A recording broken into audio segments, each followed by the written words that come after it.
Aujourd'hui, on a célébré la fête de l'Akbar Omer.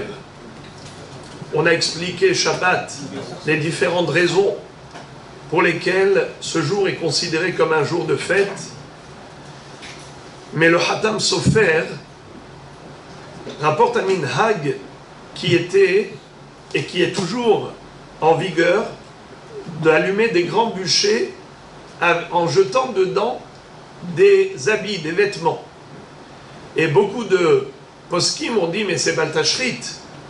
Alors on ne comprend pas quel est le sens de ces vêtements jetés dans le feu. Mais pourquoi faire ça?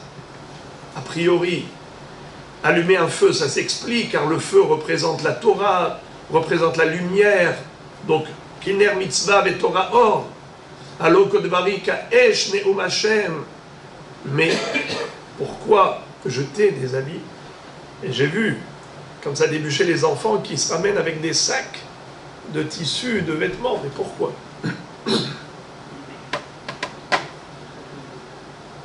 Vous savez que le vêtement a été créé à partir de la faute de Adam Arishon. Avant la faute de Adam Arishon, le vêtement n'existait pas. Lorsqu'ils ont été virés du Gan Eden, Adam et Hava, eh bien, ils ont eu honte. Parce qu'ils étaient dépourvus de vêtements. Avant la faute, ils étaient comme des anges qui n'ont pas besoin de vêtements. Mais après la faute, en effet, ils avaient la boucha. Qu'est-ce que Dieu a créé et confectionné pour eux, pour pas qu'ils aient la boucha, la honte? Alors il a créé le levouche. Levouche, c'est la contraction de deux mots. Lo boucha. Il n'y a plus de honte. Pour couvrir la nudité qui est source de honte, pour préserver la dignité humaine. Levouche, lo boucha. Rabbi Shimon Bar Yochai, lui, il est arrivé au niveau du tikkun de la faute d'Adam Arishon. Vous savez, on chante dans Bar Yochai, l'une des phrases extraordinaires dans Bar Yochai, c'est Naase Adam ne'emar ba'avurecha. Quand Akadosh Baruch Hu a programmé la création de l'homme, il a dit aux anges, Naase Adam. À qui il a pensé? À Rabbi Shimon Bar Yochai, qui atteint le niveau culminant, le paroxysme de ce qu'un être humain peut atteindre dans sa vie terrestre. Eh bien, Rabbi Shimon Bar Yochai, lui, il a traversé au travers de sa vie dans la grotte le parcours du tikkun de la faute d'Adam Arishon. Qu'est-ce que Dieu a dit à Adam par rapport à sa faute, quand il a mangé du fruit interdit? Baruch Hu lui a dit Ki afar ata vel afar tashur. Tu proviens de la terre, l'origine de l'homme, c'est la terre, c'est pour ça qu'il s'appelle Adam, parce qu'il est Mina Adama, Vaïtser Hashem Elokim et Adam afar Mina Adama, Vaïpar be'apar nishmat hayim, Vaïa Adam le nefesh haya. L'origine de l'homme, c'est la terre, car Dieu a façonné le corps humain à partir de la terre de Adama. Et Baruch Hu lui a dit, tu proviens de la terre, c'est ta source, eh bien tu y retourneras à cause de ta faute. Ki afar ata vel afar tashur. Rabbi Shimon Bar Yochai, vous savez que quand il est arrivé dans la grotte, il n'avait pas de quoi manger. Dieu a fait germer un arbre de caroub, un caroubier. Il n'avait pas de quoi boire. Hachem a fait jaillir miraculeusement une source d'eau devant la grotte. Mais les vêtements, pendant 12 ans, 13 ans, sans changer de vêtements, ce n'était pas possible. Alors qu'est-ce qu'il a fait? Il a eu l'idée de retirer les vêtements et de s'engouffrer jusqu'au cou dans le sol. C'est-à-dire que lui et son fils Rabbi Elazar, ils ont creusé 2 trous dans le sol, et c'est comme ça qu'ils ont été jusqu'au cou. Les vêtements, qu'est-ce qu'ils en ont fait? Eh bien, ils les ont accrochés, perchés sur un arbre. Ils les portaient que pour faire la tefila. À chaque fois qu'ils sortaient du trou, ils sortaient de la terre pour prier, alors il mettait les vêtements. Donc, Rabbi Shimon Bar Yochai, de son vivant, il a subi ce que Dieu a dit à Adam pour réparer la faute, qui afar ata vel afar tashuv. Il a vécu dans la terre. Il a étudié la Torah dans ces conditions. Écoutez quelque chose d'extraordinaire que la Gemara nous raconte. Lorsque le fils de Rabbi Shimon Bar Yochai, Rabbi Elazar, est niftar, lorsque la Hevra Kadisha a transporté son cercueil et ils ont voulu l'introduire dans Améron, dans la grotte de Rabbi Shimon, dans la Me'ara où il était enterré, figurez-vous qu'il y avait un serpent qui obstruait le passage. C'était impossible de rentrer dans la Me'ara. Il y avait un serpent qui était enroulé sur lui-même, qui ne laissait pas le passage libre. Alors, ils ont dit, Ikanes, Rabben, Etzel Aviv, que le fils rentre chez son père pour le rejoindre, pour être enterré à côté de lui. Et c'est comme ça que le serpent a libéré l'entrée, il les a laissés passer. Bien plus tard, le fils de Rabbi Elazar, c'est Rabbi aussi, fils de Rabbi Elazar, fils de Rabbi Shimon Bar Yochai, quand lui aussi est décédé, les Hachamim ont voulu l'enterrer, l'inhumer, dans la même Me'ara, avec son père et son grand-père, à Méron. Quand ils ont arrivé, ils ont trouvé encore un serpent qui bouchait l'entrée de la Me'ara. Impossible d'y accéder. Alors ils ont répété la même phrase. Ikanes aben etzel aviv. Oh, le fils veut rejoindre son père. Eh bien non, il n'a pas libéré le passage. Ils étaient contraints et forcés d'aller l'enterrer ailleurs. Ils ont commencé à murmurer. Ils ont dit peut-être que Rabbi aussi n'était pas aussi tzaddik qu'on le pensait.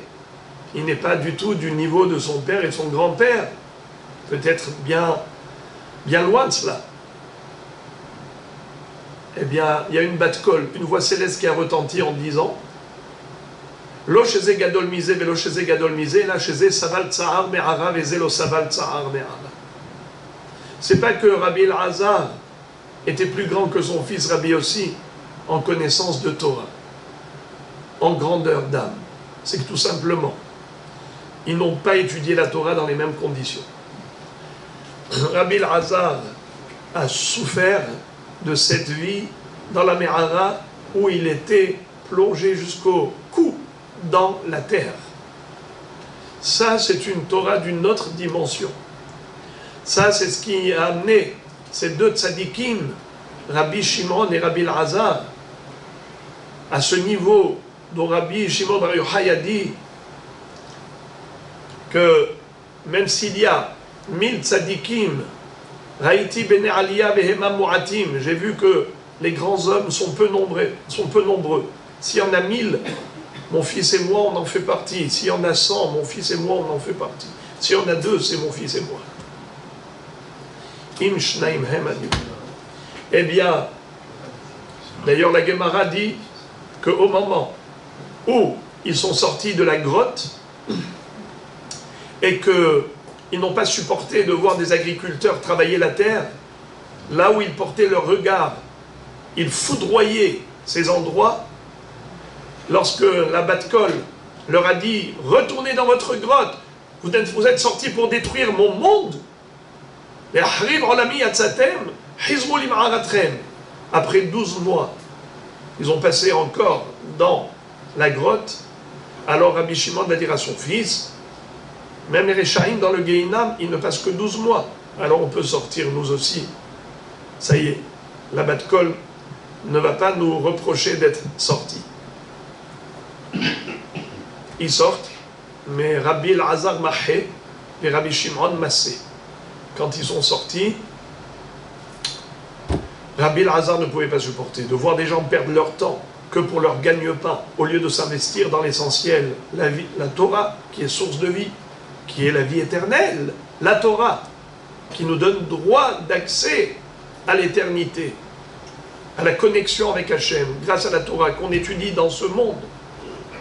C'est ce qui nous permet de nous brancher sur le réseau divin dans l'autre monde.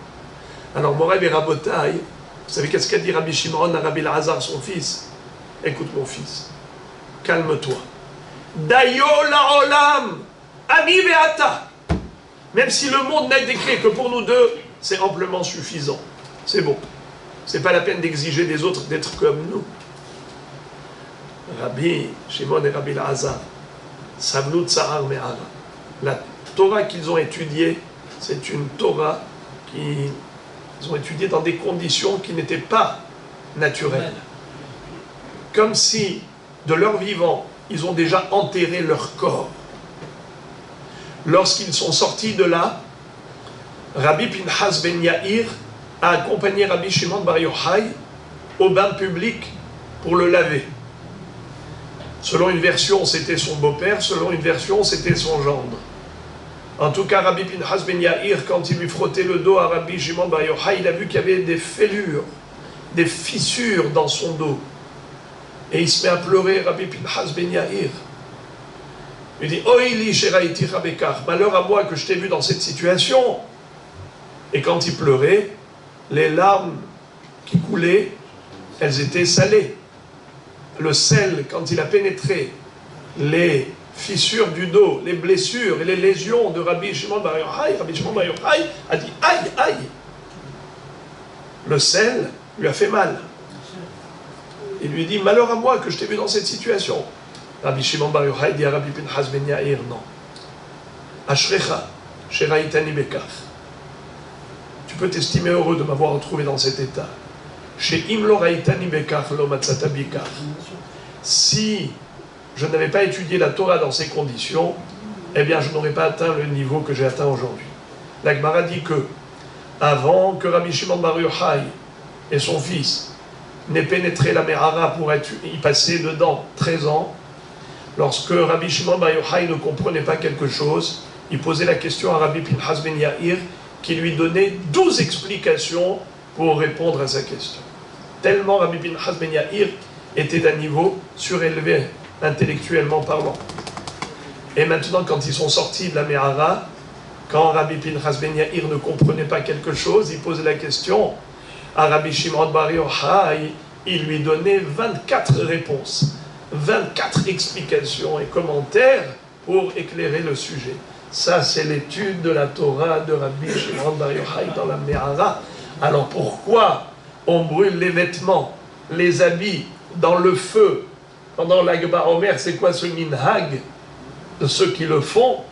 Eh bien, c'est pour dire, Rabbi Shimon bar Yochai n'a pas besoin de vêtements.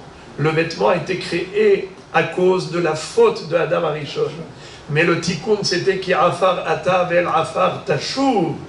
Tu proviens de la terre, tu y retourneras dans la terre. Eh bien, lui, Rabbi Shimon bar Yochai, déjà de son vivant, il a vécu cela. Et pour mettre en relief cette réalité, on jette les vêtements dans le feu de la Torah de Rabbi Shimon bar Yochai.